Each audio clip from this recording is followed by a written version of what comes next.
President Trump will receive a personal report on the case in coming hours. He's urged Turkish authorities to hand over any audio and video recordings they may have. We've asked for it if it exists. I'm not sure yet that it exists. Probably does, possibly does. The president has been reluctant to criticize Saudi Arabia or discuss any sanction that may be imposed, dismissing allegations of Saudi complicity as, and I quote, another case of guilty until proven innocent. They are an ally. We have other very good allies in the Middle East, but if you look at Saudi Arabia, they're an ally and they're a tremendous purchaser of not only military equipment, but other things.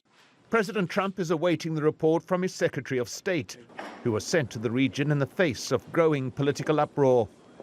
Mike Pompeo spent time with senior Saudi figures during a visit to Riyadh and said they had denied any knowledge of the matter and had started a full investigation. He also met with the Turkish president in Ankara, shaking hands for the camera, but insisted it was too early to go into details about the journalist's disappearance. I don't want to talk about any of the facts. They didn't want to either, in that they want to have the opportunity to complete this investigation in a thorough way. And more pressure from Congress. The House Speaker, Paul Ryan, saying action must be taken. We have laws for this. We recently passed the Magnitsky Act, which is a man who was killed in prison, in a Russian prison. So we have sanctioned laws on the books. In terms of this bipartisan action, President Trump is given 120 days to decide on what sanctions to impose. A group of Democrat senators have demanded that the Trump family disclose any business ties it may have had with Saudi Arabia in the past decade.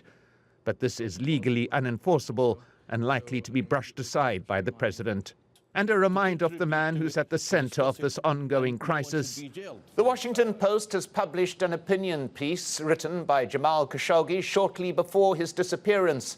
In it, he criticizes the lack of international response to the abuse of journalists in countries like Saudi Arabia and Egypt. He writes, "These actions no longer carry the consequence of a backlash from the international community. Instead, these actions may trigger condemnation, quickly followed by silence. As a result," he continues, "Arab governments have been given free rein to continue silencing the media at an increasing rate." Chilling words from a man who may himself have been silenced. Mike Hanna, Al Jazeera, Washington.